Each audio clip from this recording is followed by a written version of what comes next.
cycle is actually concluded. We're very well along the way with Mexico. The relationship is very good. And with Canada, we'll see what happens. They're charging us 300% tariffs on dairy products. We can't have that. We can't have that. With China, as you know, we put out an announcement today. They would like to see me lose an election because they've never been challenged like this. But I want to open up China to our farmers and to our industrialists and our companies. And China is not open, but we're open to them. They charge us 25, 35, 55% for things, and we charge them nothing in terms of coming into the country. Cars, they're at 25%, and we're at 2% and 2.5%, and don't even collect it, but we collect it now. So we're doing very well in our situation with China on trade. I have a great relationship with the president of China, President Xi, but it's got to be a two-way street. It, for 25 years and longer, was not.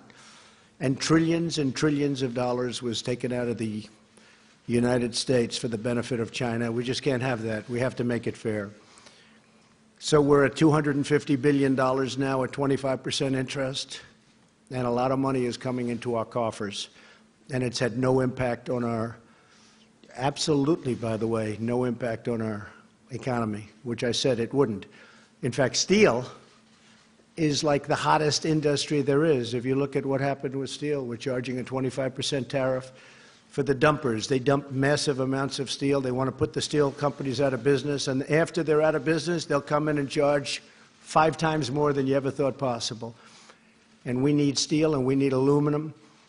And those industries are doing well, but steel is incredible. U.S. Steel is opening up a minimum of 8 plants. Nucor is opening up plants, and these are big plants, $750 million and $1 billion plants in some cases. So what's happening with the steel industry is very exciting to me. It's being rebuilt overnight.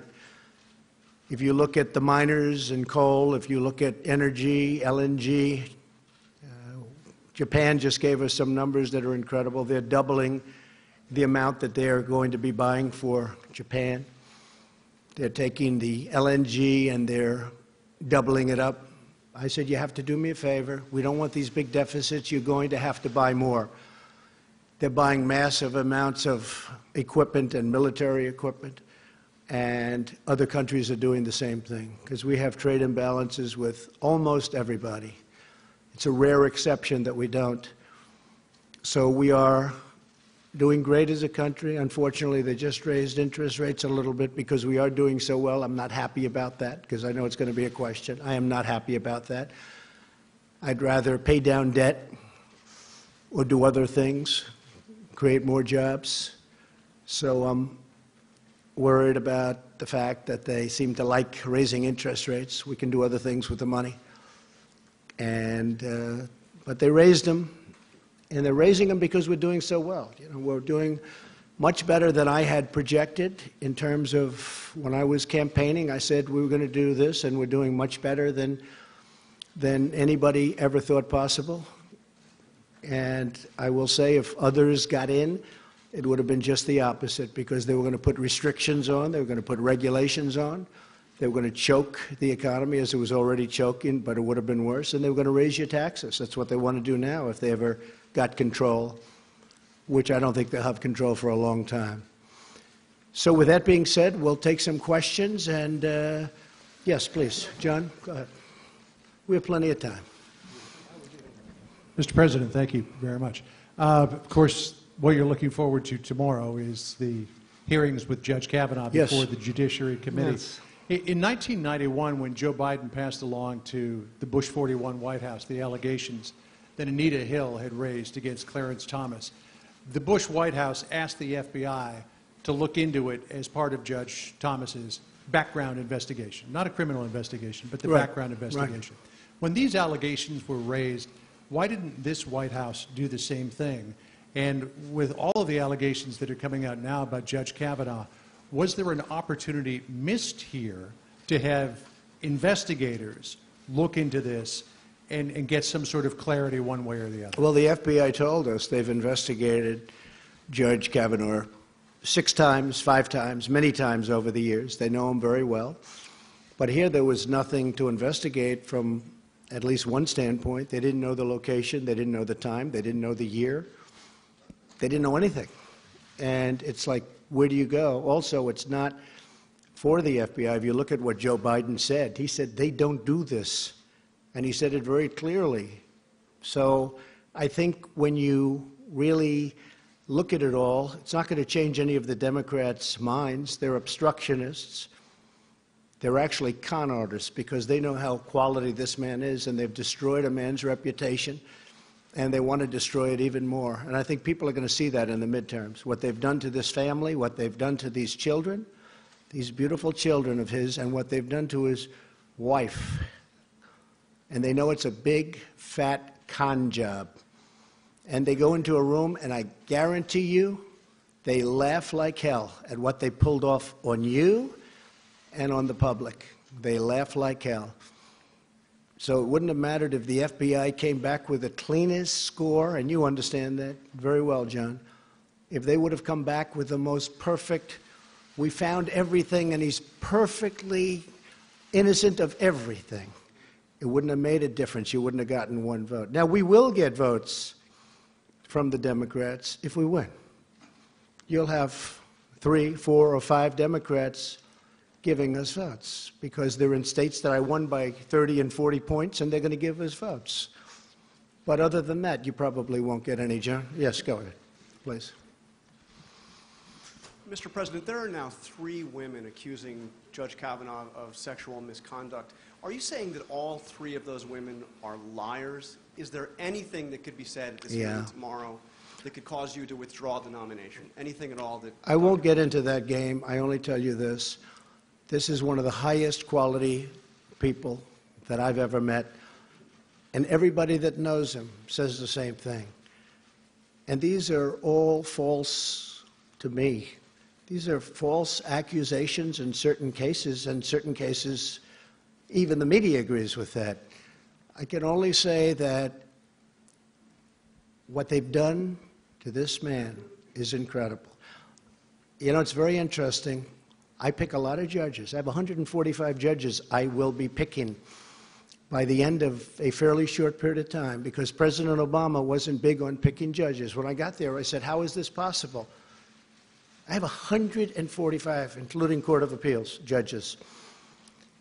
And they just didn't do it. You know why? They got tired. They got complacent. Something happened. I have 145 judges. Everybody wants to be a federal judge, not just a Supreme Court judge. I'm talking about Court of Appeals. I'm talking about district court. I don't think they're going to want to so much. I'll be calling people, and we'll have people calling people that do this. And people are going to be scared because we could say it about you. 35 years ago, you met, and you might not know what's going on.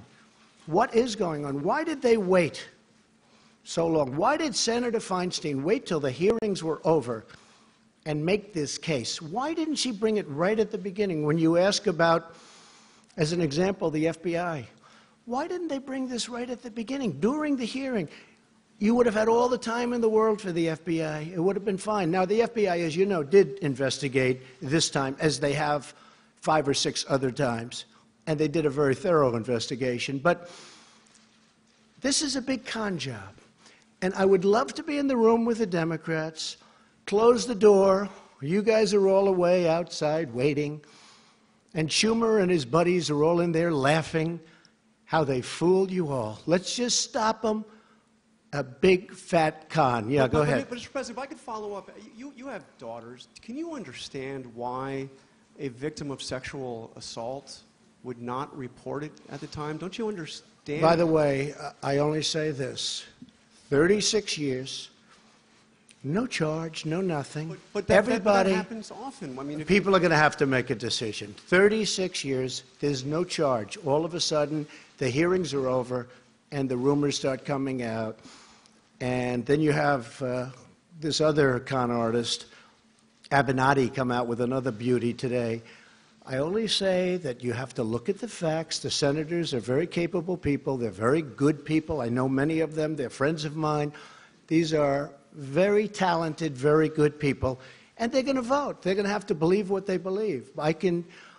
When I look at what's happened to the reputation of a great gentleman, a great intellect, a brilliant man, somebody that has a chance to be one of our great Supreme Court justices in history, intellectually, I think it's a shame. Yes, please. Yes, Mr. President, my name is Tomas Regalado from Radio and TV Marti. Mr. Okay. President, yesterday at the speech at the UN, you spoke about how Venezuela's problem was because of Cuba and the Castros, how they went in there and they brought socialism and communism to Venezuela and now to Nicaragua as well. Mr. President, are you going to be more proactive now against Cuba as well? I've been very proactive against Cuba. I don't like what's happening in Cuba. As you know, President Obama gave them a pass, and I didn't like it. Neither do Cuban people based in Miami and based in our country that came from Cuba and suffered in Cuba. I don't like what he did. I've ended much of it, most of it. I don't like what's happening in Cuba, and I certainly don't like what's happening in Venezuela. Yes, Mr. please. President. Go ahead. Mr. President, just to finish really fast, you said also that you had a call to action to ask the leaders around the world to also end socialism. Would you like to be recognized as a Well, I president? wouldn't say that socialism has been working really well around the world. Okay, you can take a look at Venezuela as your number one, I guess the one that's most obvious. But you take a look around the world, socialism is not exactly riding high. Please. Thank you, Mr. President. Go ahead. Thank you very much. If you don't mind, after I'm finished, if Weija or Hallie or Vivian or one of our female colleagues could go after me, that would be great. Mr. President, just to follow up on these allegations against Brett Kavanaugh. What does he mean by that? Explain. What does that mean? I think it would be great if a female What does it mean? reporter No, what does it I think mean? it would be great if a female reporter would ask you a question about this issue. So if you don't mind, I wouldn't mind that that at all, no. Wouldn't mind it at all. All right, well, let me, if I could Wouldn't make follow any up. difference to me. All right. Go ahead. If I could follow up on John and John's question, why is it, Mr. President, that you always seem to side with the accused and not the accuser? You have three women here who are all making allegations, who are all asking that their stories be heard. And, you know, if you look at the case of Roy Moore, if you look at the case of one of your staffers, you seem to time and again side with the accused and not the accuser. Is that because of the many allegations that you've had made against you over the years? Well, first of all, I wasn't happy with Roy Moore. Let's get that straight. But Roy Moore was a Republican candidate, and I would have rather had a Republican candidate win. I was very happy with Luther Strange, who was a terrific man from Alabama, but Luther Strange had a lot of things going against him. As far as women, whether it's a man or a woman, these are, you know, it can happen the other way. Allegations can go the other way also. You understand that. And whether it was a man or a woman, 30 years ago, 36 years ago, in fact, they don't even know how many years ago because nobody knows what the time is. That's a long time. And I could pick, as an example, hopefully I won't have to do it as a replacement, because hopefully this is going to go very well on Thursday. It's going to go very well on Monday or Saturday or Sunday or whenever they vote. But I could pick a woman, and she could have charges made from many years ago also. But don't you And understand, I sir, would that look many at of the these, character. many of No, these what I have to accusers do. are reluctant to come forward. You've raised doubts about these accusers. Many of them. I don't think people are reluctant to come forward. They're going to have a chance to speak at a. They have a major chance to speak. Excuse me. They have a major chance to speak, and it will be tomorrow, I assume. We've delayed this, meaning the Republican senators, not me. The Republican senators have delayed this for weeks now. They're giving the women a major chance to speak. Now, it's possible I'll hear that and I'll say, hey, I'm changing my mind. That is possible. We want to give them a chance to speak. You think all three and they're should have the given. chance? All three should have the chance to Well, speak? whoever is given a chance. We've delayed it a long time, but they're going to have a big shot at speaking and making their case. And you know what? I could be persuaded also. Okay? Yes, please. Please, go ahead. Go ahead. I'd like to go. Yes, go ahead, please. Thank you, Mr. President. And Thank a couple you. of questions for you to follow up on some answers that I didn't quite hear from you, if you would allow me a couple of questions. First of all, do you think these women, all three of them, are liars? Yes or no? Have they been what? Are they liars?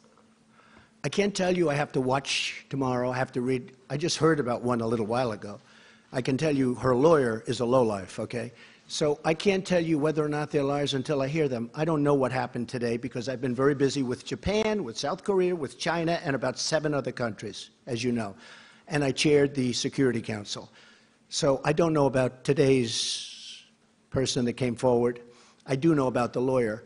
And you don't get much worse, bad reputation to take a look at his past. So as far as the other women are concerned, I'm going to see what happens tomorrow. I'm going to be watching. You know, believe it or not, I'm going to see what's said. So it's it's possible that they will be convincing. Now, with all of that being said, Judge Brett Kavanaugh has been for many years one of the most respected people in Washington. He's been on, I guess you'd call it, the second highest court. And every single person knows him. A lot of people know him well. And those people don't believe what's going on. I can always be convinced. I have to hear it. It sounds like what you're saying is there is a situation, there is a scenario under which you would withdraw Brett Kavanaugh's nomination. Is that correct? If I And thought have you he was, talked about that if I with him? thought he was guilty of something like this, yeah, sure. And you will wait until tomorrow to make up your I mind want to about it? watch. I want to see. I hope I can watch. I'm meeting with a lot of countries tomorrow, but I will certainly in some form be able to watch. And I'll also rely on some very fair and talented Republican senators who, look, if we brought George Washington here and we said, we have George Washington, the Democrats would vote against him, just so you understand. And he may have had a bad past. Who knows, you know. He may have had some, I think, accusations made. Didn't he have a couple of things in his past? George Washington would be voted against 100% by Schumer and the con artists. I mean, 100%, 100%. So it really doesn't matter from their standpoint. That's why when John asked about the FBI, if the FBI did the most thorough investigation in the history of the FBI and they found him to be 100% perfect, he would lose every single vote. Now, if the Republicans win tomorrow, I think you're going to get some votes from the Democrats. You know why? Because we all know why, because it's called politics. Then you'll probably get some votes. And my Okay, let's final go. question, One more sir. question? Yes, Yes. just to follow She up stands again up. I'd like to ask about 3 questions. It's not really fair to everyone else, but This will be should my I let last her one ask another to question? follow up on. Go ahead. See? To follow up on a question that a colleague asked as well about the benefit of the doubt that you have given to people like Roy Moore, to Roger Ailes, to Bill O'Reilly, to Brett Kavanaugh. They're all men. Why is that? It's not And a benefit of the Has there ever doubt. been an instance when you've given the benefit of the I've doubt known to a them, woman? Haley, I've known them for a long time, and a lot of these people, a lot of people. And some I've been disappointed with. I have been disappointed with some. Others, you know, there are charges that are pretty weak, but I've known people for a long time. I never saw them do anything wrong. I never saw them do anything wrong. And there are some that probably I agree. I can tell you there are some that I've been watching for a long time. And in a couple of cases, they weren't Republicans. In a lot of cases, they were not. They were exactly the opposite. But I've been watching them for a long time. And I knew for a long time these were not good people, and they were never brought up. Okay, yes, ma'am, go ahead. Thank you very much, by the way. Thank you. Thank you very much, Thank Mr. you. President. When the allegations first surfaced, you initially said how important it was for Dr. Ford to testify and that you wanted to hear from her. I do. But I wish you it could have also- gone quicker. Well, you also said that if what she said were as bad as she claims, surely her or her parents would have reported it. And just today you said you would Well, have there is a pushed the- truth. I mean, there is Well, a chance that her parents could have reported it 36 years ago. So my question is... It doesn't mean they had to report it because in some instances people keep it quiet. It's a very tough situation for a woman. There's no question about it. And in some cases they do report it. Frankly, had they reported it, it would have been pretty amazing, wouldn't it? But I guess they didn't, and that's okay. I'm not saying they had to report it because it's a very personal thing. It's a very big problem. There's no question about it. Go ahead. Do you want to hear her story before I'd like you to hear draw her story, yeah. conclusion, Well, we're or giving her have you time. already made up your mind? They would have given her time last week. This is the United States Senate.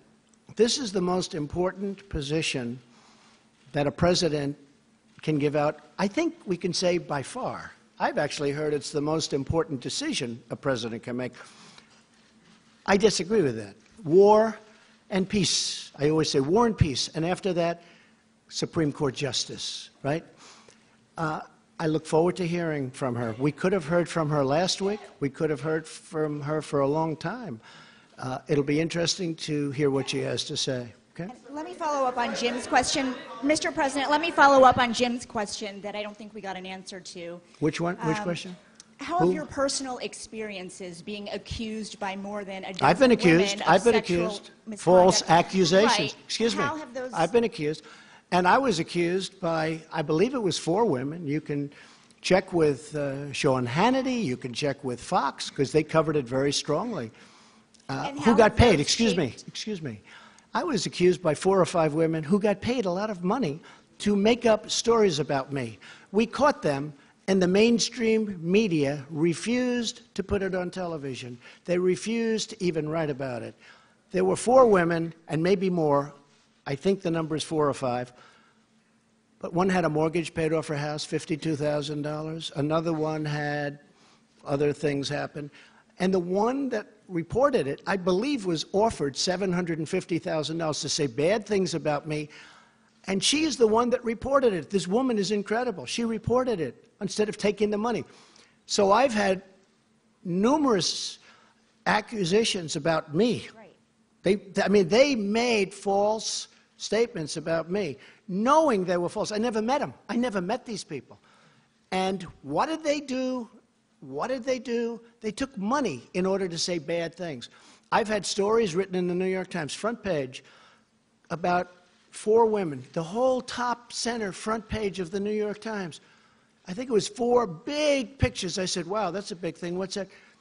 These were women that were quoted saying bad things about me. Not the worst things about me, but bad things.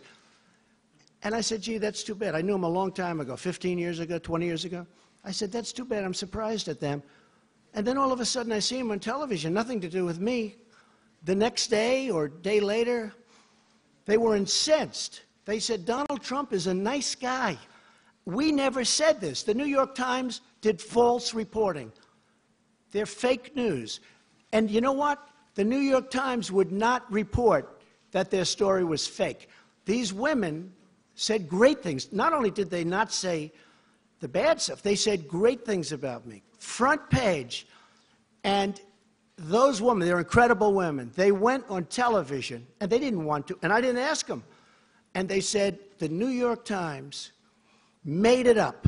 They gave false quotes. And they went on a lot of shows. They were really incensed, and they couldn't believe it. That's why people know that a lot of the news is fake, and a lot of the people sitting here are fake. But 20% of them are wonderful, okay? If I could just actually ask my question, Mr. Trump. You didn't let me ask my question. You've been asking a question for 10 minutes. You Please sit down. Please, I'm go ahead.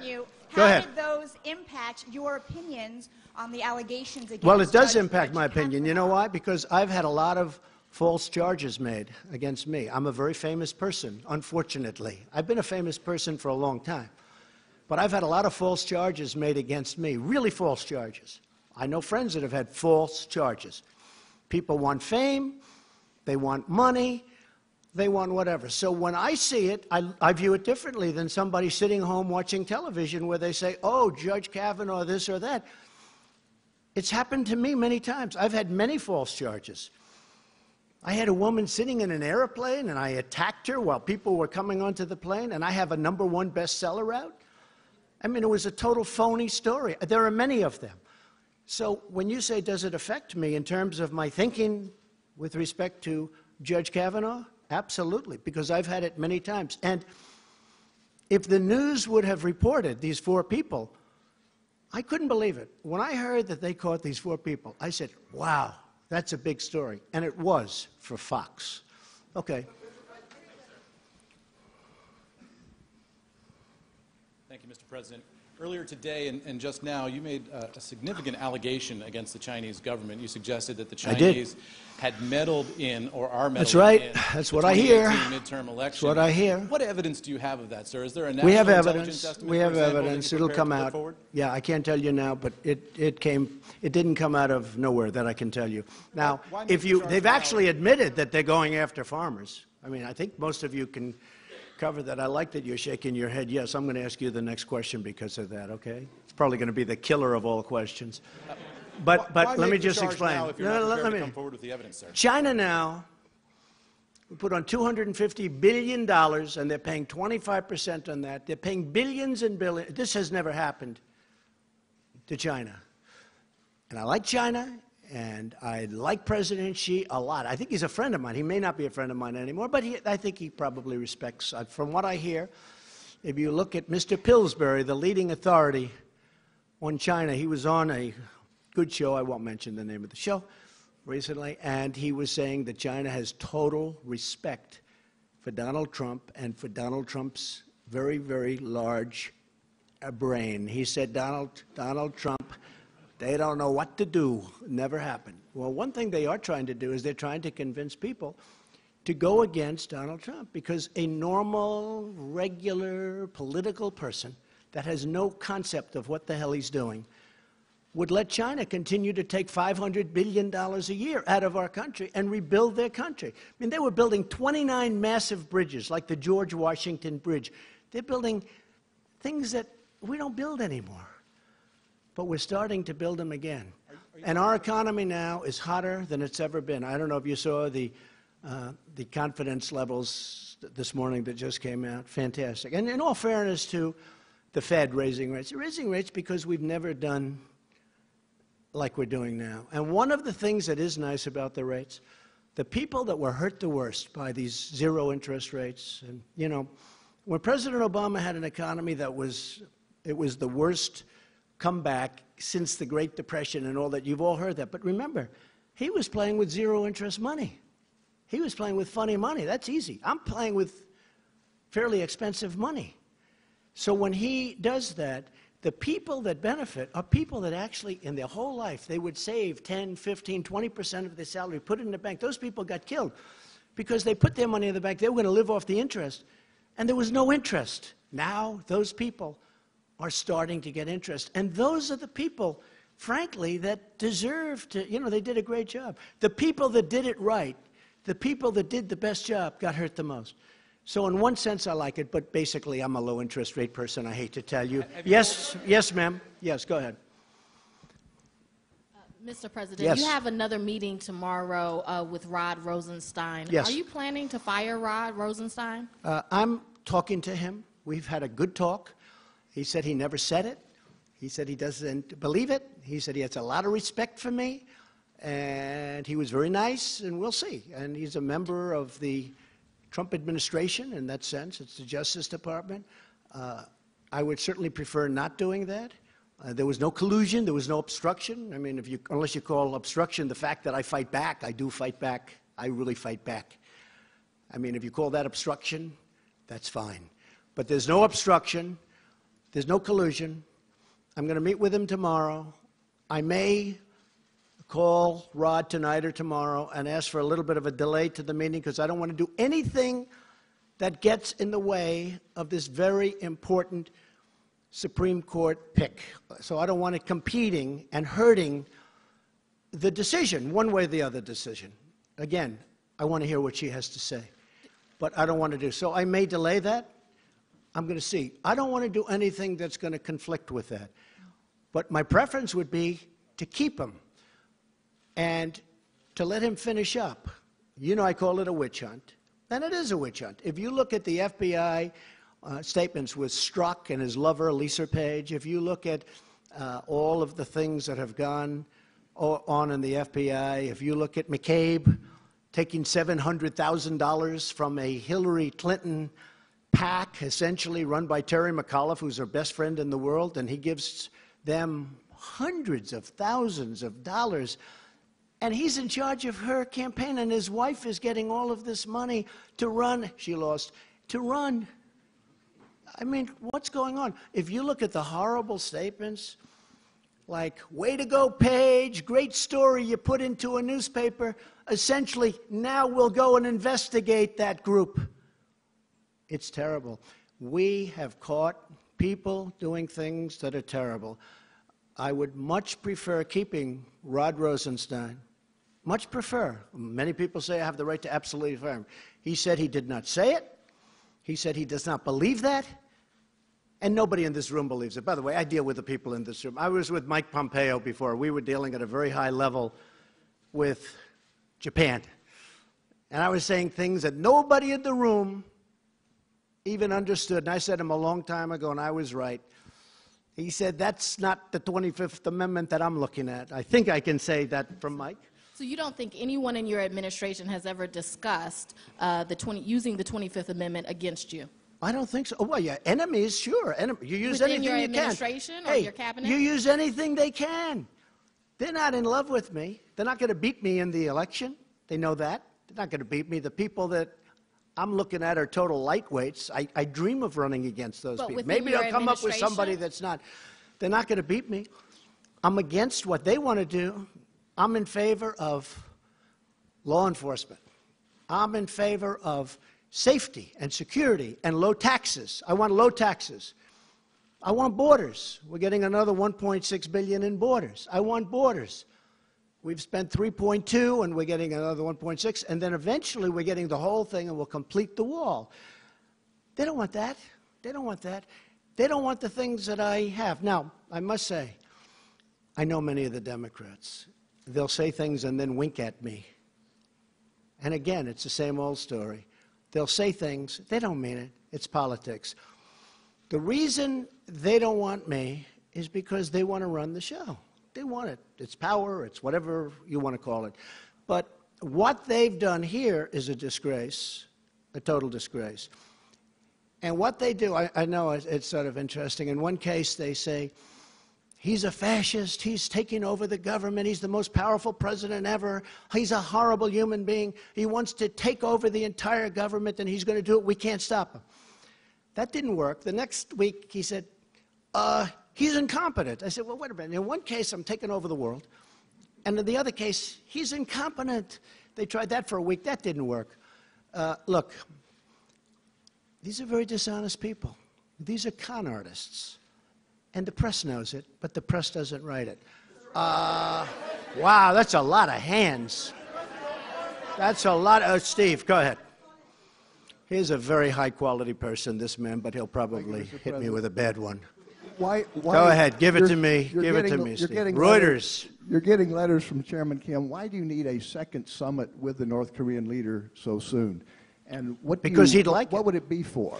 So I've received 2 letters from Chairman Kim. At some point, I'll, give these letters. They're incredible letters. They're letters that are magnificent in the sense of his feeling for wanting to get this done. I really believe he wants to get it done. I may be wrong. I heard somebody on a certain network last night, I won't mention which one, say, why has President Trump given so much to North Korea? I said, wait a minute. I asked Sarah Huckabee, please call this person. I gave him nothing other than I met. What did I give him? I didn't do what Obama did, give him $1.8 billion in cash to get back 4 hostages. I got back our hostages. I never paid them anything. I haven't paid them 10 cents. But he wants to make a deal, and I'd like to make a deal. We actually have a very good relationship together, a lot different than the last time I was at the United Nations. That was a little bit rough. Don't forget, that time, they said, oh, Trump is saying these horrible things. He's going to get us into a war. You're going to have a war. If I wasn't elected, you'd be in a war. And President Obama essentially said the same thing. He was ready to go to war. You would have had a war and you would have lost millions, not thousands. You would have lost millions of people. Seoul has 30 million people, 40 miles and 30 miles from this very dangerous border. If I wasn't elected, you would have had a war. President Obama thought you had to go to war. You know how close he was to pressing the trigger for war? Millions of people. With me, nobody's talking about that. Nobody's talking about that. We have a very good relationship. He likes me, I like him, we get along. He wrote me 2 of the most beautiful letters. When I showed one of the letters, just one, to Prime Minister Abe, he said, this is actually a groundbreaking letter. This is an incredible, this is a historic letter. And it is a historic letter. It's a beautiful piece of art. And I think we're going to make a deal. Will we make a deal, Steve? I don't really know. But I think we're going to. In the meantime, and I've said it, I don't want to bore you, no rockets, no missiles, no nuclear tests, you know, for over a year. Well, you haven't seen. Before I got here, everybody in this room thought you were going to war. And then what happened, it was funny. They said he was terrible. He was so rough with Chairman Kim Jong-un. He was so rough. It's terrible. He's going to cause. Well, I had a great meeting with President Putin. And on that one, they said, he was too soft with President Putin. I had a great meeting with President. It lasted for 2 hours. We discussed everything. Ukraine, Syria, Israel and Israel's protection. We had a great meeting. They wanted me to end up in a boxing match. And you know what? If I was killer tough with President Putin, they would have said, he was too tough. You can't win with these people, but you just keep going. In the meantime, we're doing well. Go ahead. So how long do you think it should take North Korea to denuclearize? I don't know. I don't want to get into estimates of 1 year. Steve, I don't want to get into the time game. You know why? I told Mike Pompeo, I said, Mike, don't get into the time game. We stopped them. They're taking down plants. They're taking down a lot of different testing areas. They're going to take down some more. You'll be hearing about that very soon. I don't want to go ahead of myself, but you'll be hearing about it soon. They have no interest right now in testing nuclear. You know, we had a case just about when I was coming into office, you'll remember it, where there was a massive, they thought it was an earthquake. A mountain moved over 1.5 inches. We're talking about mountains. You know, North Korea is very mountainous, beautiful land, beautiful. This mountain actually shifted. It shifted. And somebody thought it was an earthquake. And then they found out, no, this was nuclear testing. Shifted a mountain. I'm talking about serious stuff, serious size. When I came in, and certainly before I came in, and even at the beginning of mine, because when I was having rhetorical contests, really, I guess you could call it, with Chairman Kim, which we both smile at now and we laugh at, but everybody thought that was a horrible thing. We've had many presidents who were unable to do anything at all with North Korea. We now have a good relationship. We have a good relationship. And most importantly, all of the things that you've been hearing about, the horror stories, in my opinion, they're gone. Now, could they start up again? Yes. I'm a deal guy. Could they start? Yeah. Could be that we don't work it out. I think, I have it right here, I think that what we've done behind the scenes, which nobody really knows about, and I don't blame you for not knowing about, you know, personal letters, private letters, but saying they want to get it done. We know much more than the media for a change, much more. But if you saw what's going on behind the scenes, I think you'd be very impressed. We were a country going to war. I really believe that President Obama would admit that he said it's by far his biggest problem. When I sat with him prior to going into office, he said to me that's by far the biggest problem. And he said to me that he was very close to going into war. And millions of people, not, you know, they say, oh, thousands of people. No, not thousands. Millions of people would have been killed. And that could have left, you're right next to China, you're right. That could have been a world war very easily. Right now, we're in a great position. I don't want to play the time game. I told Mike Pompeo, don't let them do that to you. I haven't given anything. And all of a sudden, we got back, it was a few weeks ago. I think we were back like 2.5 months from the summit, which was a great success. And people are screaming, what's taking so long? I said, oh, I get it. You got to understand the media. I've been dealing with the media all my life, too much. Too much. They're screaming, and I saw that. And our guys were, and not Mike, but our guys were being, oh, well, we're working as fast. I said, I got all the time in the world. I don't have to rush it. There's no, you know, cessation of sanctions. We got the sanctions on. I didn't take any sanctions off. I did see a reporter last night, a guy I liked personally a lot. And he asked a question to President Moon of South Korea. He said, why did the president give so much? I didn't give anything. I gave nothing. What have I given? Other than some time. Yes, I flew to Singapore. We had a meeting. Now, giving would be if I took the sanctions off. I didn't want to do, if you asked General Mattis for a year and a half, I said, why don't we stop these ridiculous, in my opinion, the military games. I call them the military games. If I told you how much those games cost, and frankly, I told South Korea, you should be paying for these games. We pay for them. They say, well, we fly the planes in from a short distance away. I said, where is that? Guam. Oh, huh. How long a trip is that? 7 hours. Oh, great. We're flying these massive bombers and everything. I've wanted to stop this for a long time. I consider that an asset. But we're saving, by the way, just for the taxpayer, we're saving a fortune. And if we need them, we can start them up immediately. If I think we need them, I'll start them before the generals will start them. The fact is, this reporter said that. I said, what have we done? I haven't given anything. And we're really onto the cusp. I think we're really going to do something that's going to be very important. But we're not playing the time game. If it takes 2 years, 3 years, or 5 months, doesn't matter. There's no nuclear testing, and there's no testing of rockets. Yes, ma'am, go ahead. Go ahead, please. This is the one that was nodding with every nice thing I said. So watch this question. It's a habit of mine. Hannah Thomas-Peter from Sky You're with News. who? Hannah Thomas-Peter from Sky News. Okay, good. Sky News. Thank you, Mr. President. Congratulations on the purchase. Nothing to do with me. I hope you benefited. Go ahead. Are you at all concerned at the message that has been being sent to the women who are watching this when you use language like con job in relation to allegations I've used of much sexual worse assault? language in my life than con job. That's like probably the nicest phrase I've ever used. I mean, con job. It is. It's a con job. You know, confidence. It's a confidence job, but they show. It's a con job by the Democrats. They know it. What about the message that's being They sent did the to same women thing who with are the watching? Russia investigation. They tried to convince people that I had something to do with Russia. There was no collusion. Think of it. I'm in Wisconsin. I'm in Michigan. I say, gee, we're not doing well. I won both those states. We're not doing well. Let me call the Russians to help. Does anybody really believe that? It's a con job. And I watch these guys, little Adam Schiff and all of the guys. He takes a call from a Russian who turned out to be a faker. You know, he was a comedian or something. This is so-and-so calling for... He took the call. Why is he taking a call from a Russian? Senator Warner took a call from a Russian. He was a comedian or something, but he said, we have pictures of President Trump. Whoa, where can I get them? If we ever did that, it would be like a big deal.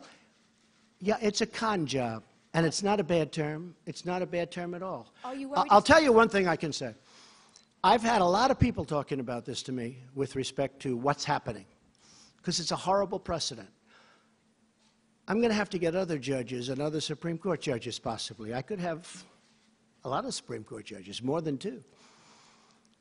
And when I called up Brett Kavanaugh, spoke to him and his family, and told them that I chose them, they were so happy and so honored. It was as though, I mean, the biggest thing that's ever happened, and I understand that, U.S. Supreme Court. I don't want to be in a position where people say, no thanks, I don't want to, you know. I spoke to somebody 38 years ago, and it may not be good. We have a country to run. We want the best talent in the world. But I'll tell you this, the people that have complained to me about it the most, about what's happening, are women. Women are very angry. You know, I got 52% with women. Everyone said this couldn't happen, 52%. Women are so angry. And I frankly think that they like what the Republicans are doing, but I think they would have liked to have seen it go a lot faster. But give them their day in court. Let her have her day in court. Let somebody else have a day in court. But the ones that I find, I mean, I have men that don't like it, but I have women that are incensed at what's going on. I've always said women are smarter than men. I've said that a lot, and I mean it. But women are incensed at what's going on. Yes, go ahead. Go ahead. Go ahead. Go ahead in the back. Who are you and where are you from? Yeah, you. Guy looks like he's shocked. That's not. This is going to be not good. It's going to be good, The guy sir. looks totally like stunned. Have you ever been picked before for a question? Yes, sir, but not from President of the Go United ahead. States. Go ahead. Give me a question. Thank you very much. My name is Majid Gili from Rudao Media Network. I want to, sir, ask you, you always talk about Excuse me, you said where? From where? Rudao Media Network from Kurdistan region, north Okay. of Iraq. I'm a Kurd. Good. Good. Sir, Great people. thank you, sir. Great Mr. people. Mr. President, Thank you. I wanna, Are you a Kurd? Mr. President, Good. Mr. They're great President- people. They're great fighters. I like them a lot. Let's go. I like this Mr. question President, so far. you always say you support your allies. Kurds right now, after the defeat of ISIS, are under a lot of pressure in Syria and in Iraq by many adversaries. It's true. What will you do to elevate their position, to support them, in order after they help the United States to defeat ISIS? Well, we are helping them a lot, and we've been very friendly with them. And as you know, we've fought side by side. And we have defeated ISIS, essentially, a very short while ago in the Middle East. And we did it with a lot of help from the Kurds. And they're great fighters. You know, some people are great fighters, and some people aren't. The Kurds are great fighters, and they're great, great people. And we're discussing that situation exactly right now. What will you do to support them, sir? Well, I'm just telling you, we're going to be discussing that situation. We have already started discussing that situation, but we have had tremendous support from the Kurds in defeating ISIS. And okay? about Syria, sir, in your speech you did not mention... Yes. Go. Uh-oh. You don't need it. Mr. President, Susan Lee from Fox Business. Did you reject a one-on-one meeting with the Canadian Prime Minister, Justin Trudeau? Yeah, I did. Why? Because his tariffs are too high and he doesn't seem to want to move, and I've told him forget about it. And frankly, we're thinking about just taxing cars coming in from Canada. That's the mother lode. That's the big one. We're very unhappy with the negotiations and the negotiating style of Canada. We don't like their representative very much. They've taken advantage. I love Canada, by the way. I have so many friends. I have everybody. It's so many friends. But that has nothing to do with this. I'm representing the United States.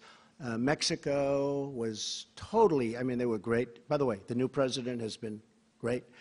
The deal is done. Now it has to go through Congress, and, you know, a lot of things have to happen. But we've done, Bob Lighthizer, who's here someplace. Where's Bob? Bob Lighthizer has done a great job of negotiating, as they have.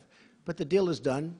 It's up to Congress. But Canada has treated us very badly. They've treated our farmers in Wisconsin and New York State and a lot of other states very badly. Dairy products, 300%. 300%. How do you sell a dairy product at 300%? The answer is you don't. What it is a barrier. It's basically they're saying, we don't have any barriers. By the way, it's 300%, so you don't send it in because you can't compete.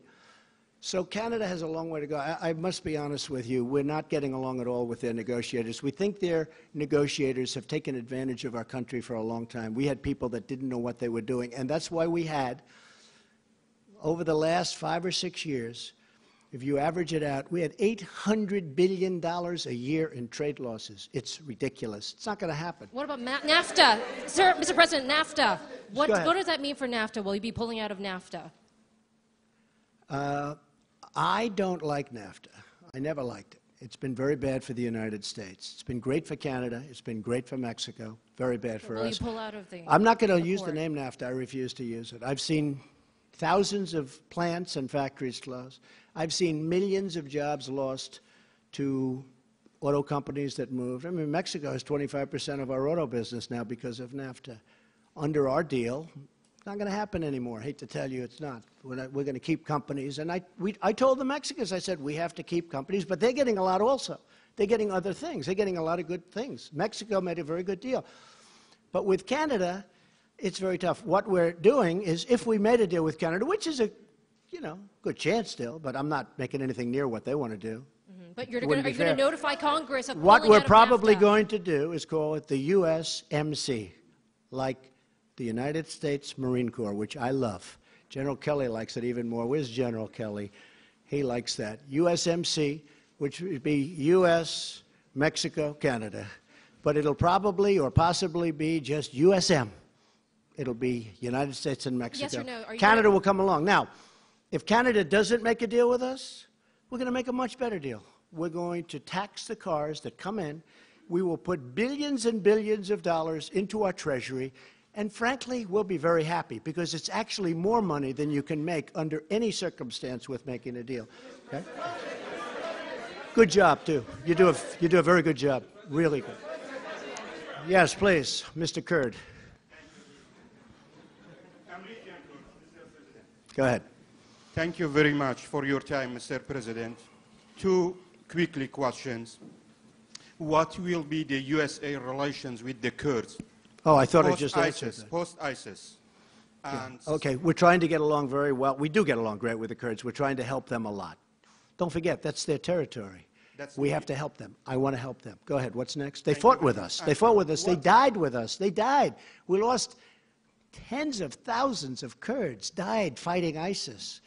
They died for us and with us and for themselves. They died for themselves. But they're great people. And we have not forget. We don't forget. I don't forget what happens someday later, but I can tell you that I don't forget. These are great people. Okay. Yes, ma'am, please. About Iran, Please. Mr. President, about Iran, one question. What is your clear plan to stop Iranian influence in Iraq, in Syria, and especially in Iraqi Kurdistan? I think you've seen that. I must tell you, I don't mind your question, because that Rahim Rashidi happens to from be, I'll get to Kurdistan in TV. one Thank second. you. I think there's been no greater change, other than maybe China, because China, unfortunately, their markets have dropped, would you say 30% in the last 4 months, right? I think I watched you recently when you said that. I said, I think she's wrong. I think it's actually 32, but that's okay. But a lot. There's been no, other than maybe that, but even that, because China is a very special place. And Iran is a very special place. But I think there's been no country that's changed so much as Iran. In the last 6 months, since I took off the horrible, horrible Iran nuclear deal, as they called it, one of the dumbest deals ever made. As an example, why didn't they take care of Yemen in the deal? Why didn't they take care of Syria in the deal? You know what Kerry said the reason? It was too complicated. We're given $150 billion. We paid $1.8 billion in cash. Cash. This whole room would be filled up with $100 bills. And you'd need probably 5 rooms like this. We gave $1.8 billion in cash. Why didn't we take care of Yemen? Why didn't we take care of Syria and other? And he said, because it was too complicated. Well, you just gave all your cards. You gave them $150 billion. And now Yemen's a mess, but it's getting better. And Syria is a mess. And I was responsible, and I hope it stays that way, when I put out on social media a few weeks ago about Idlib province. I said, don't do it. Now, I'll tell you, it happened where I was at a meeting with a lot of supporters, and a woman stood up and she said, there is a province in Syria with 3 million people.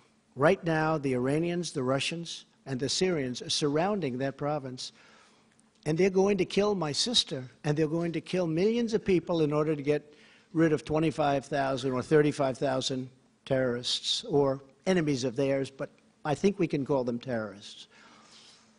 And I said, that's not going to happen. I didn't hear of Idlib province. And I came back to New York, and I picked up the failing New York Times. I hate to admit it was the New York Times, but it was the failing New York Times. And I opened it up, not on the front page, but there was a very big story. I said, wow, that's the same story that the woman told me that I found hard to believe, because how would anyone do that with 3 million people? And it said that they were being surrounded, and they were going in and starting literally the next day, they were going to drop bombs all over the place and perhaps kill millions of people in order to get 35,000 terrorists. And I put out on social media and elsewhere, I gave Mike Pompeo, John Bolton, everybody these orders. Don't let it happen. I said, don't let it happen. That doesn't mean they can't be selective. They can't be, go in and they've got to do what they've got to do with terrorists, assume the terrorists, but don't kill millions of people. And it stopped. You saw that. Nobody's going to give me credit, but that's okay. That's okay, because the people know. I have had more Syrians thank me for that. This was about 4 weeks ago I put that out. I said, they're surrounding a city of 3 million people. They're going to start bombing the city. Don't let it happen.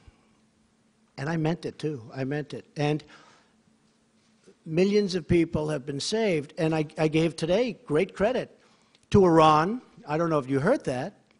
I gave great credit to Iran, to Russia, and to Syria for not doing it. Now I hope it's going to be surgical, meaning go in and do, it's lengthy and everything else, and they possibly have to do it. But I think millions of people would have been killed, and that would have been a shame. And hopefully, and I have to tell you, Turkey has been a big help. Turkey has been great. Turkey's helped us very much with that whole situation. Yes, yes. Thank you, Mr. President. Good, thank you very much. Touching back on Iran, of course, this week you put out a call to action to other countries to rally with America to put pressure on Iran. Rouhani still calling for the U.S. to come back into the old deal. But after meeting with world leaders this week, did you make any progress towards a potential new deal? It doesn't matter what world leaders think on Iran. Iran's going to come back to me and they're going to make a good deal. I think. Maybe not. Deals. You never know. But they're suffering greatly.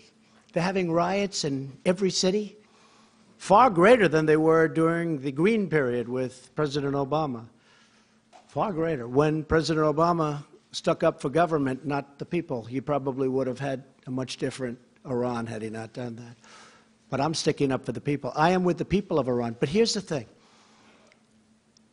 They have rampant inflation. Their money is worthless. Everything is going wrong. They have riots in the street. You can't buy bread. You can't do anything. It's a disaster. At some point, I think they're going to want to come back and they're going to say, hey, can we do something?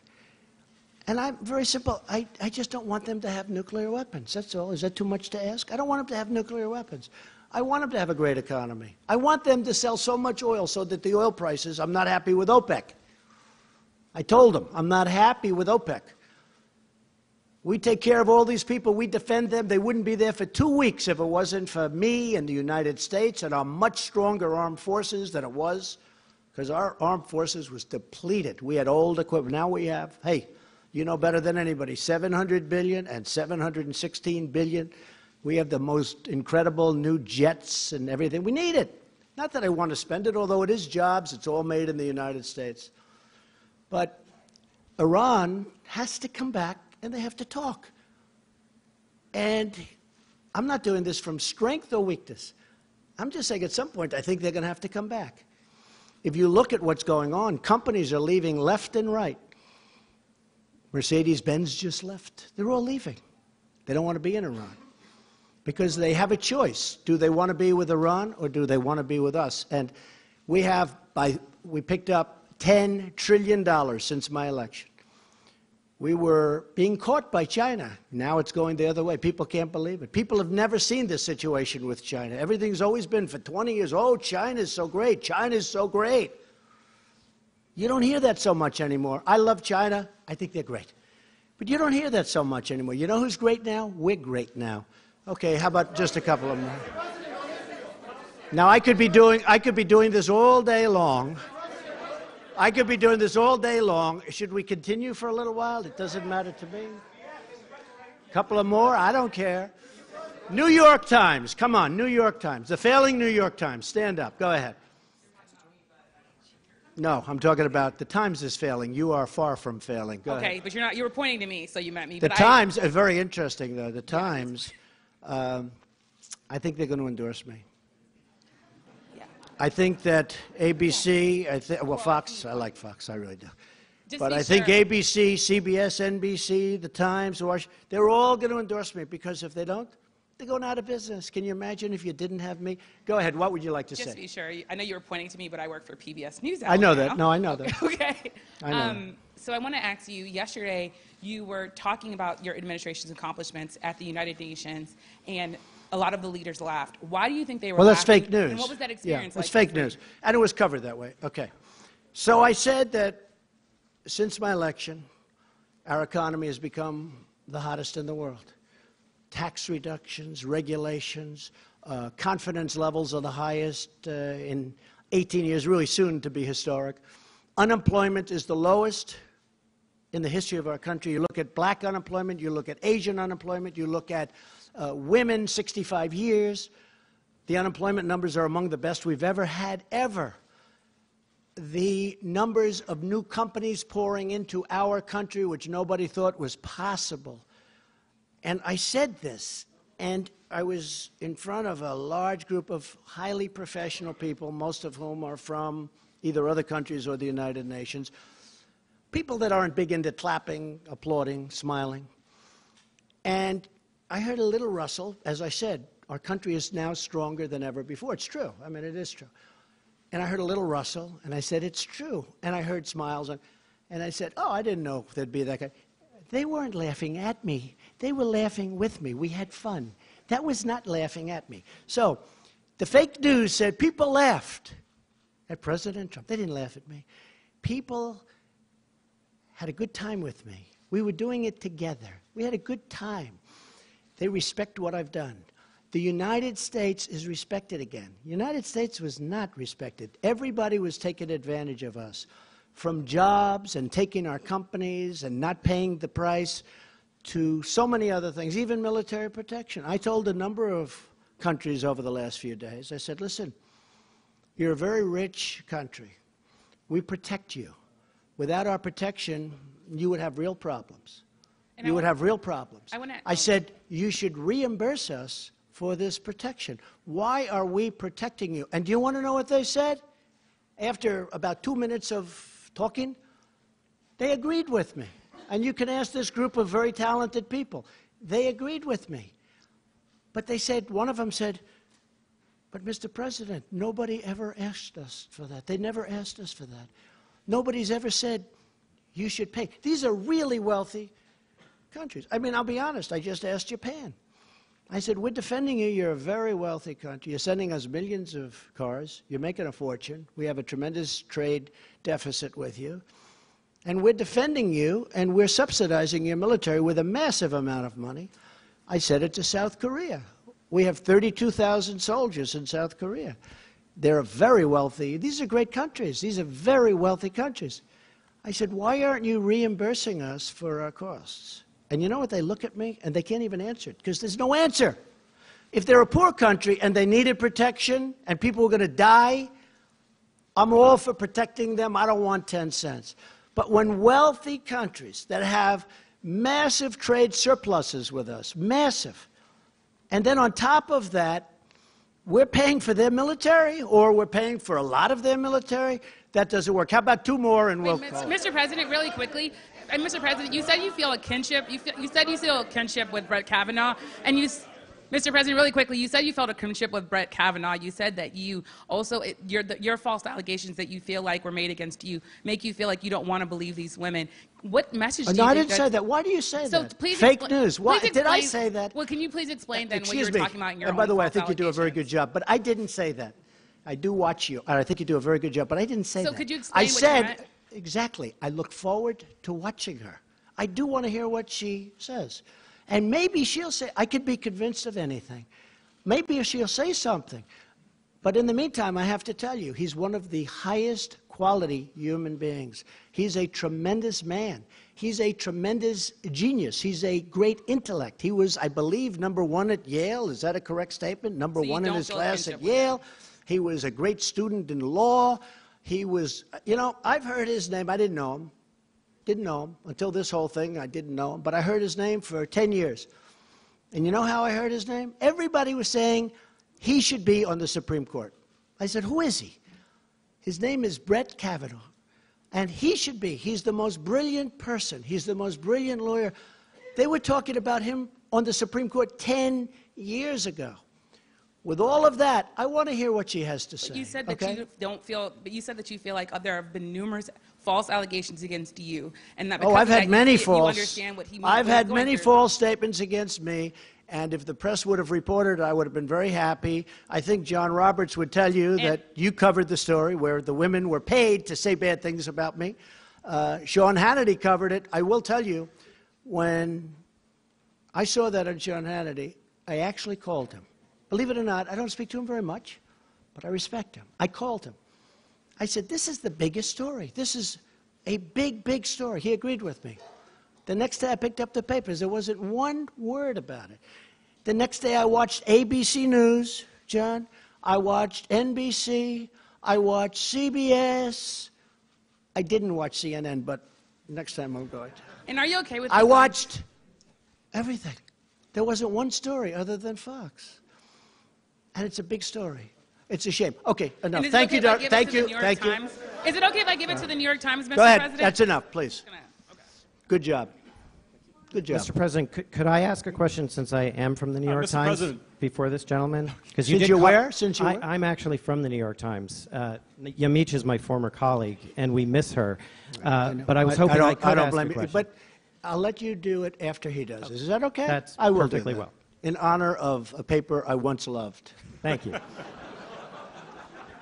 Go ahead. Mr. President, my name's Edward Zoll with True News. Today you met with Bibi Netanyahu from Israel, and you brought up actually that you support a two-state solution for the Palestinian-Israeli crisis there.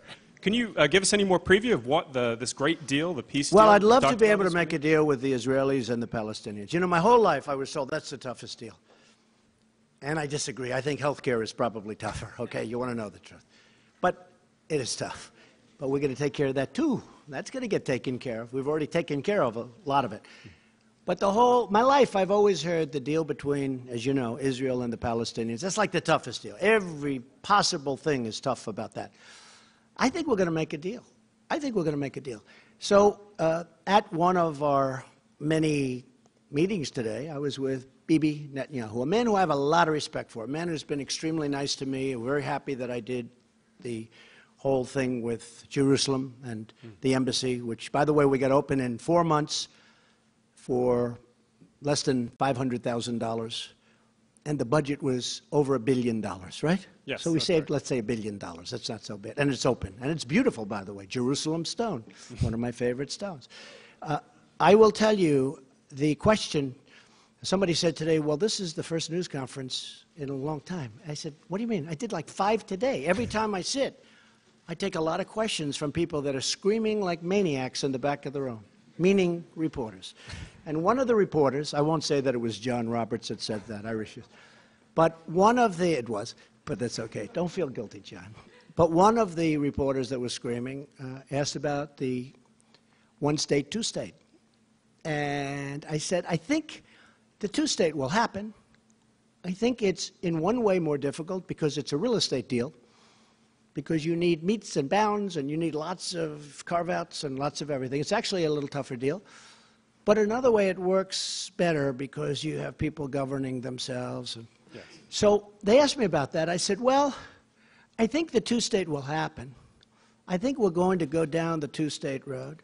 And I'm glad I got it out. And Jared, who's so involved, he loves Israel.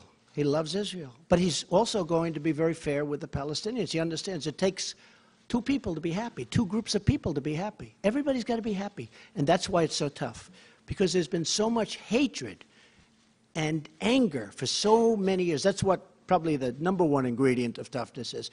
But they asked me, I said, I think it's going to be a two-state. And you know what I did today? By saying that, I put it out there. And if you ask most of the people in Israel, they agree with that. But nobody wanted to say it. It's a big thing to put it out. It's a very big thing to put it out. Now, the bottom line, if the Israelis and the Palestinians want one state, that's okay with me. If they want two states, that's okay with me. I'm happy if they're happy. I'm a facilitator. I want to see if I can get a deal done so that people don't get killed anymore. When we had in Saudi Arabia, we had one of the great conferences in history. Many of you were there, probably all of you were there. It's one of the most beautiful 2 days. That and China, two of the most incredible events I've ever seen. I've never seen anything like it. And we had, I believe, 58 Muslim countries, the leaders, the kings, the emirs, the absolute leaders from every. There was nobody in second place. They were the leaders of the whole thing. And unbeknownst to anybody else, people would come up to me individually. It wasn't a setup. They'd come up to me and say, "Sir, you can't have peace in the Middle East without peace between the Israelis and the Palestinians." I said, "Why? What difference? Why does that matter so much?" They said, "It just is impossible to make peace in the Middle East unless you have between the Israelis." So I heard that from one, the king of Saudi Arabia, who's a great guy, King Solomon. And then somebody else came up, and he wasn't told, "Oh, go up and say it." I know where they're coming from. And I must have had 12 leaders say it, and they just said it. And I started to realize that peace between Israel and the Palestinians for the Middle East is a very important thing, and we're trying very hard to get it. I think probably two-state is more likely, but you know what? If they do a single, if they do a double, I'm okay with it if they're both happy. If they're both happy, I'm okay with either. I think the two-state is more likely. Okay, how about one? Go ahead. New York Times? New York Times? Okay. Thank you, sir. I would have gotten a bad story in the New York Times, but I will anyway, so I guess it doesn't matter. Okay, we'll do you after that, and then we'll call it quits. We're kind of thriving, not failing these days. You're doing very well. Yeah. Say thank you, Mr. Trump. I think I'll stop short of that. I wonder how you do. You know, all my life I've had very few stories, but I've had some on the front page of the New York Times. Now I think I average about 3 or 4 a day, right? That is and true. of the 3 or 4, they're all negative. No matter what I do, they're negative. But you know what?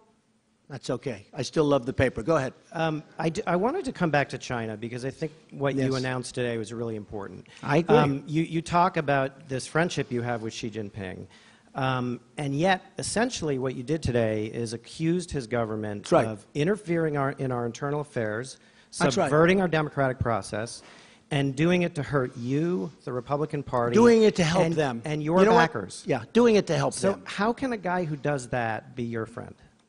I think that we are able to, and maybe he's not anymore. I'll be honest with you. I think we had a very good friendship. I think we had a very good relationship. We understand each other. They are doing studies on Donald Trump. They're trying to figure it all out because this has never happened to them before. It's never happened. Think of it. You've covered very well. You've never seen this happen.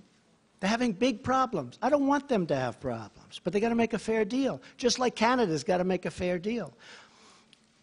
I believe that he and I have a very good chemistry together. And I can tell you that about many leaders. I can also tell you a few where I don't feel I'll ever have a chemistry with them. I don't want to have a chemistry with them.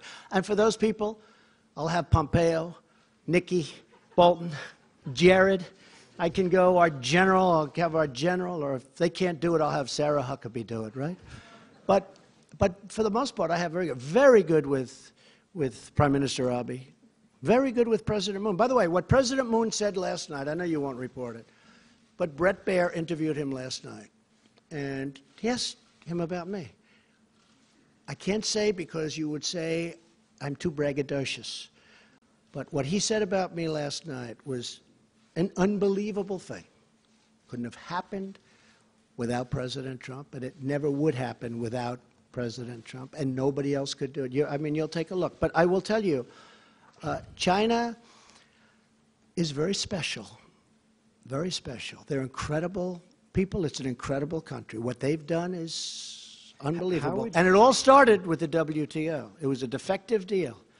And it all started without the WTO. China is not China as we know it today. And then it started also by our people that are standing right in this position, that are in the Oval Office, another way of saying it, allowed them to get away with murder, allowed a lot of countries to get away with murder. I think we still probably have a very good relationship. But you know what? In honor of you, I will tomorrow make a call to him. Say, hey, how you doing? Okay? You don't mind paying billions of dollars a month? I just have two small follow-ups. One is, how would you compare the level of interference you see today from the Chinese to what Russia did in 2016? Well, I think it's different.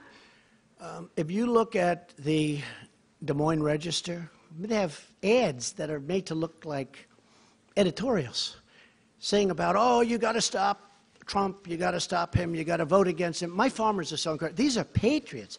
You know, on a network that doesn't like me very much, which is most of them, but a network that doesn't really treat me very good, they interviewed farmers. And they got hurt because, you know, all of a sudden China stops buying. By the way, they've started buying again. I don't know if you've noticed. And soybeans are going up and things are going up. And we've had very little hurt from what I've done. In fact, the markets have gone up and the farmers are going to do great. But ultimately, but they had farmers, and these guys are amazing. I love them. And they voted for me and they love me. And they said, we don't care if we get hurt. He's doing the right thing. And you know, a lot of people, it's a complex game. A lot of people don't know exactly what it is. They don't know how to define tariff. They don't know it is really different than a tax, although it's getting close. But they know that for the first time in many, many years, they have a president that's fighting for them, that's not letting their jobs be taken to other countries, that's not allowing the kind of abuse that I mean, when you look at what happened as an example with NAFTA, and for years, because it was never changed. NAFTA was a defective deal the day it was signed. You know why? Because they had a VAT tax of 17%, and nobody from this country knew that. And by the time they found out, which was about a week later, nobody went and changed it. So you went many years, and they never changed it. There was a VAT tax that Mexico got. So we were 17 or 16 points behind before we even started. NAFTA was a horrible thing.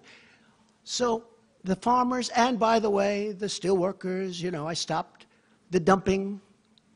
The dumping was horrible. And now if they want to dump, that's okay, but they've got to pay the United States of America 25% on everything they dump. That's okay. But as I told you before, steel is doing phenomenally well. But the farmers say, this man's fighting for us. No president has ever fought for us before. And you really have to study what's happened over the 15 years with the farmers. The farmers have been decimated over a 15-year period. They've been decimated. The farmers are going to come out great. These are great people. They're great, great patriots. I think we should finish with that one. Is that okay? Okay. Go ahead. Let's go. Fast. Sure. I always like to finish with a good one. Elton John said, when you hit that last tune and it's good, don't go back. Well, let me ask you. Have you ever seen? They do great, they're great, they hit the last tune, everyone goes crazy. Then they go back for an encore, right? And they don't hit it. And they leave, everyone leaves. They said, that wasn't a very good concert, was it? Let's go. Well, I'll ask you one final question. Don't make me wrong, go ahead. Ahead of tomorrow's hearing. Because you were asked earlier in the news conference by Say it again. About the hearing tomorrow. You were asked earlier in the news conference by my friend from Sky News about the message that you are sending to the women of the country. Right. What about the message that you may be sending to young men? You're a father. What does this moment that we're in, the cultural moment... It's a very big cultural moment. Right. So what messages do you have for the young men of America? You're right. I think it's a great question. This is a very big moment for our country. Because you have a man who's very outstanding, but he's got very strong charges against him. Probably charges that nobody's going to be able to prove. So I could have you chosen for a position. I could have you, anybody. And somebody could say things, and it's happened to me many times, where false statements are made. And honestly, nobody knows who to believe. I could pick another Supreme Court justice. I could pick another one, another one, another one. This could go on forever. Somebody could come and say 30 years ago, 25 years ago, 10 years ago, 5 years ago, he did a horrible thing to me. He did this, he did that, he did that. And honestly, it's a very dangerous period in our country. And it's being perpetrated by some very evil people. Some of them are Democrats, I must say, because some of them know that this is just a game that they're playing.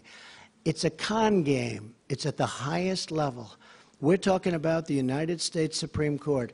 This can go on forever. I can pick 5 other people. At a certain point, people are going to say, no, thank you. This is the most coveted job probably in the world. And you know what? I would honestly say, because I interviewed great people for this job. He's great. But I interviewed other great people for this job. I could conceivably imagine going to one of them and saying, it's too bad what happened to this wonderful man. But I'm going to choose you, number 2. I want you to go. And I could conceivably be turned down by somebody that desperately wanted this job 2 months ago. So With this respect, is, and this is beyond Supreme Court. Right. There's nothing beyond Supreme Court. This is beyond Supreme Court. This is everything to do with our country. When you are guilty until proven innocent, it's just not supposed to be that way. Always I heard, you're innocent until proven guilty. I've heard this for so long, and it's such a beautiful phrase. In this case, you're guilty until proven innocent. I think that is a very, very dangerous standard for our country. With that being said, I look forward to what she has to say. I also look very forward to what Judge Kavanaugh has to say. I think it's going to be a very, very important day in the history of our country. I want to thank you all. Sir, we'll do it again. The message to young Thank men, you. sir. Thank you young very men, much. young teenage Thank you very men. much. Nothing to say, sir. Please, ladies and gentlemen, remain seated as our delegation departs.